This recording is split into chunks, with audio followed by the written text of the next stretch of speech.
اسرائیلی وزیراعظم نیتن یاہو نے کہا ہے کہ اسرائیل غزہ سے مکمل نہیں محدود انخلا کرے گا۔ صہیونی ریاست کو محفوظ بنانے کے لیے حماس کا خاتمہ ناگزیر ہے۔ اسرائیلی وزیراعظم نیتن یاہو نے ایک انٹرویو میں کہا کہ حماس نے ٹرمپ کے امن منصوبے کو مکمل قبول نہ کیا تو امریکہ کسی بھی کارروائی میں اسرائیل کی مکمل حمایت کرے گا۔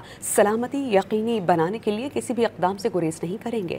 اسرائیلی وزیراعظم نیتن یاہو نے کہا ہے کہ اسرائیل غزہ سے مکمل نہیں محدود انخلا کرے گا۔ صہیونی ریاست کو محفوظ بنانے کے لیے حماس کا خاتمہ ناگزیر ہے۔ اسرائیلی وزیراعظم نیتن یاہو نے ایک انٹرویو میں کہا کہ حماس نے ٹرمپ کے امن منصوبے کو مکمل قبول نہ کیا تو امریکہ کسی بھی کارروائی میں اسرائیل کی مکمل حمایت کرے گا۔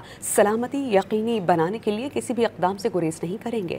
اسرائیلی وزیراعظم نیتن یاہو نے کہا ہے کہ اسرائیل غزہ سے مکمل نہیں محدود انخلا کرے گا۔ صہیونی ریاست کو محفوظ بنانے کے لیے حماس کا خاتمہ ناگزیر ہے۔ اسرائیلی وزیراعظم نیتن یاہو نے ایک انٹرویو میں کہا کہ حماس نے ٹرمپ کے امن منصوبے کو مکمل قبول نہ کیا تو امریکہ کسی بھی کارروائی میں اسرائیل کی مکمل حمایت کرے گا۔ سلامتی یقینی بنانے کے لیے کسی بھی اقدام سے گریز نہیں کریں گے۔